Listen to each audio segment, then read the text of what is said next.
Assalamualaikum warahmatullahi wabarakatuh. Hai teman-teman, kembali lagi dengan aku Bagas. Bagaimana keadaan kalian? Tentunya baik-baik saja ya. Oke, senang sekali rasanya bisa kembali belajar bersama kalian.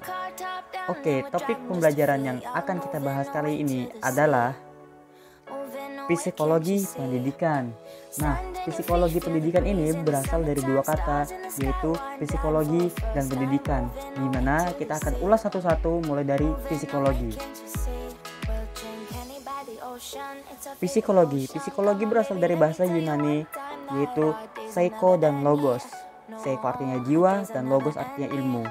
Di mana psikologi ini membahas tentang mental, pikiran, dan tingkah laku, yang dimana itu terdapat pada lingkungan. Jadi dapat disimpulkan bahwa psikologi artinya ilmu yang mempelajari tentang jiwa. Selanjutnya adalah pendidikan. Pendidikan adalah proses menumbuh kembangkan kemampuan dan perilaku. Yang dimaksud di sini adalah siswa, di mana hal tersebut dibimbing oleh seorang guru dalam suatu wadah yang berupa sekolah. Jadi, pendidikan dapat diartikan sebagai sebuah proses dengan metode-metode tertentu sehingga orang memperoleh pengetahuan, pemahaman, dan cara bertingkah laku yang sesuai dengan kebutuhan. Jadi, dari dua hal tadi dapat disimpulkan bahwa psikologi pendidikan merupakan ilmu yang mempelajari tentang perilaku manusia di dalam dunia pendidikan yang meliputi studi sistematis tentang proses-proses dan faktor-faktor yang berhubungan dengan pendidikan manusia yang tujuannya untuk mengembangkan dan meningkatkan keefisien di dalam pendidikan. Arti penting psikologi pendidikan. Selaku calon guru maupun guru yang sedang bertugas tidak perlu memandang psikologi pendidikan sebagai satu-satunya gudang penyimpan jawaban-jawaban yang benar dan pasti atas persoalan-persoalan kependidikan yang akan Anda hadapi. Namun, Anda tetap perlu tahu bahwa dalam psikologi pendidikan terdapat serangkaian stok informasi mengenai teori-teori dan praktik belajar mengajar. Jadi, arti penting psikologi pendidikan yang harus kita amati adalah tahapan fase perkembangan psikologis peserta didik, cara belajar siswa, mengajar dan belajar, dan ruang lingkup sekolah atau pengolahan kelas. Selanjutnya adalah ruang lingkup psikologi pendidikan, yaitu ada belajar, proses belajar, dan situasi belajar.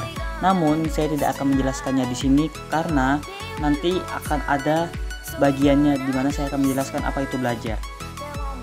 Selanjutnya ada pengajaran. Pengajaran adalah proses guru mentransfer informasi berupa ilmu-ilmu pengetahuan kepada siswa, di mana ilmu tadi berguna untuk kelangsungan sumber daya manusia yang akan datang.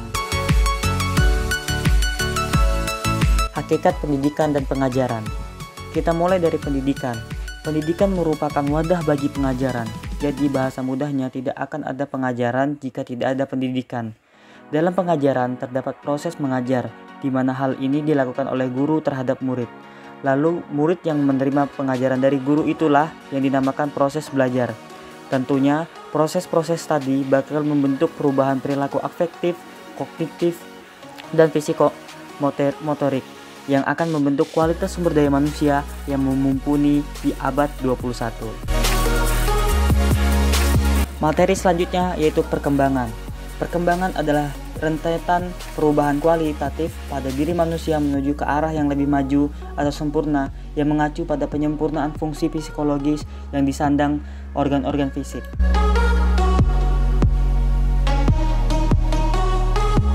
Faktor yang mempengaruhi perkembangan. Ada dua faktor yang mempengaruhi perkembangan. Yang pertama adalah internal dan eksternal. Internal itu berasal dari diri manusia itu sendiri, baik itu dari keturunan, hereditas, dan kematangan. Kemudian faktor eksternal. Faktor eksternal itu kebalikan dari internal yang berarti di luar diri manusia tersebut, berupa lingkungan, keluarga, dan pendidikan. Selanjutnya proses perkembangan individu.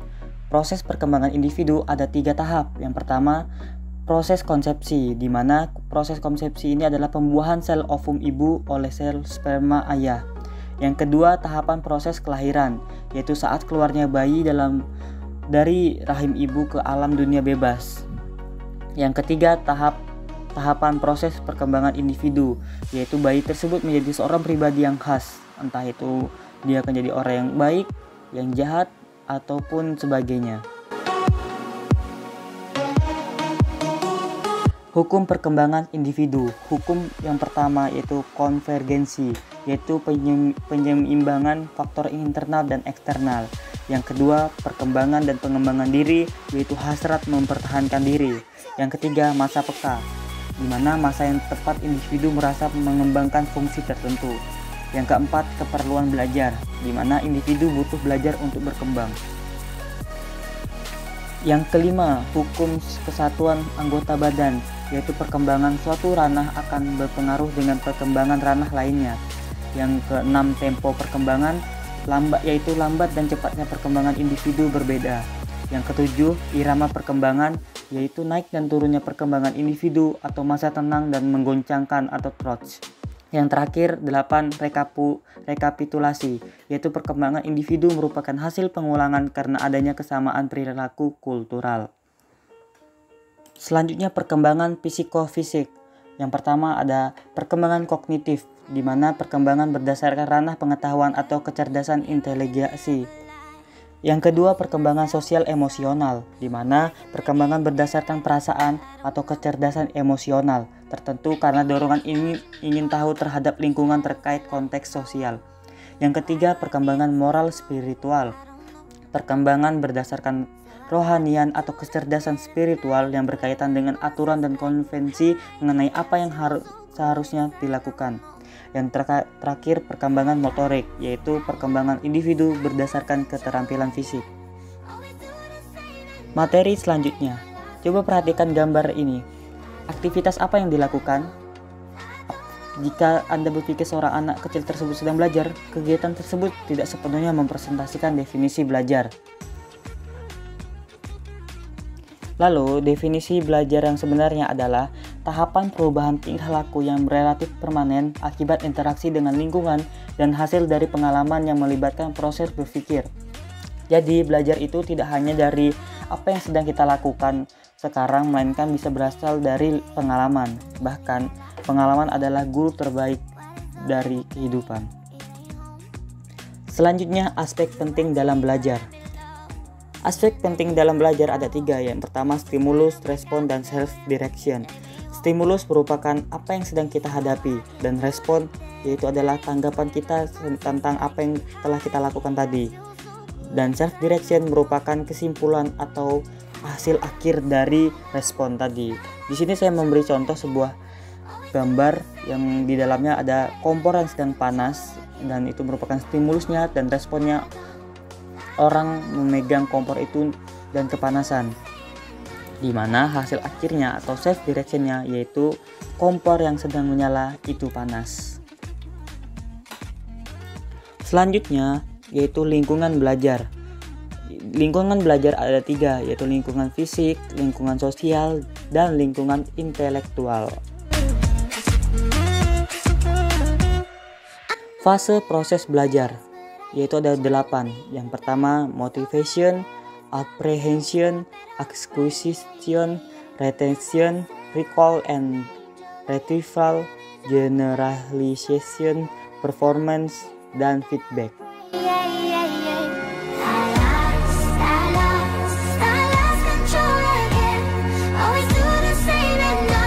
Materi selanjutnya yaitu model memori. Model memori ada 3. Yang pertama, sensory memory, short term memory, dan long term memory. Selanjutnya di dalam model memori terdapat materi encoding dan storage dan retrieval, di mana nanti akan saya jelaskan satu persatu. Kita mulai yang pertama yaitu memori sensoris. Memori sensoris adalah ingatan yang berkaitan dengan penyimpanan informasi sementara yang dibawa oleh panca indera. Dan memori sensoris hanya ada sesaat, yaitu setelah mendapatkan stimulus. Meski berkapasitas besar untuk menyimpan informasi, akan tetapi yang disimpan tersebut cepat sekali menghilang. Masih ingat panca indera ada berapa? Oke, benar, ada 5. Maka dari itu memori sensoris juga dibagi 5, yaitu pertama memori sensoris visual, memori sensoris audio, dan lain-lain yang berupa panca indera. Contoh, Kita melihat ratusan hal ketika berjalan di pegunungan. Kita mungkin ingat apa saja yang kita lihat selama beberapa menit. Akan tetapi, ingatan itu akan segera hilang setelah pandangan kita teralihkan oleh sesuatu yang lain. Nah, itu yang terjadi karena yang kita lihat hanya tersimpan di memori sensoris. Jadi tidak permanen ya teman-teman. Oke, yang kedua ada short term memory atau ingatan jangka pendek, yaitu adalah suatu proses penyimpanan memori sementara. Artinya, informasi yang disimpan hanya dipertahankan selama informasi tersebut masih dibutuhkan. Short term memory juga berlangsung sedikit lama dari memori sensoris, juga disebut dengan working memory, di mana informasi atau materi yang ada bisa hilang atau diteruskan ke memori jangka panjang. Jadi bisa dibilang short term memory ini merupakan titik tengah dari memori. Contoh, ketika kita mendapatkan informasi yang baru kita dengar untuk pertama kali, kita akan tetap mengingatnya selama kita memberikan perhatian atau membutuhkan atau menginginkan informasi itu tetap ada. Jadi selama kita ini ingin memakai informasi tersebut, kita akan mudah mengingatnya. Dan sebaliknya, jika kita tidak menginginkannya atau tidak memerlukannya, maka informasi itu akan hilang. Selanjutnya, long term memory atau ingatan jangka panjang, yaitu adalah suatu proses memori atau ingatan yang bersifat permanen. Artinya, informasi yang disimpan sanggup bertahan dalam waktu yang sangat panjang. Long term memory berisi informasi dalam kondisi psikologis masa lampau, yaitu semua informasi yang telah disimpan tetapi saat ini sedang tidak dipikirkan, di mana kapasitasnya tidak terbatas. Kehilangan ingatan pada ingatan jangka panjang ini hanya dimungkinkan apabila seseorang mengalami kerusakan fungsional dari sistem ingatannya.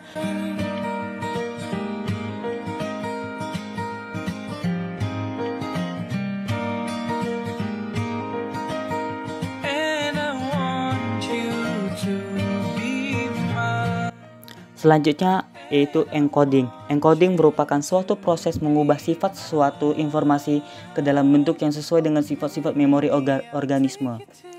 Encoding ada dua bentuk, yang pertama phonological coding dan visual coding.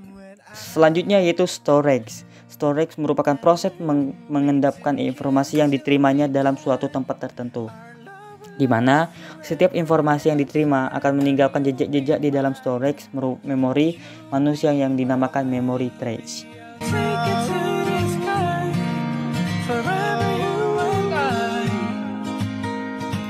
Yang terakhir yaitu adalah retrieval. Retrieval adalah keadaan di mana kita membangkitkan informasi-informasi lama yang tersimpan dalam memori otak. Lalu, retrieval mempunyai tahapan, yaitu yang pertama mengingat, mengenali kembali, memahami, dan menemukan. Jadi, retrieval itu bisa dibilang ketika kita mencoba mengingat-ingat pelajaran atau mengingat materi yang akan kita gunakan pada saat itu juga, atau bisa dibilang masa sekarang.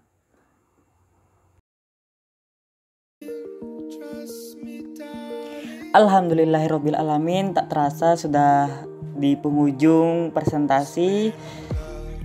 Bagaimana? Paham tentang psikologi pendidikan?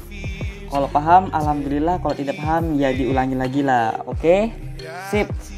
Sampai jumpa di pertemuan selanjutnya. Saya Bagas mengucapkan terima kasih banyak. Wassalamualaikum warahmatullahi wabarakatuh. Tell me what you see. Perfect.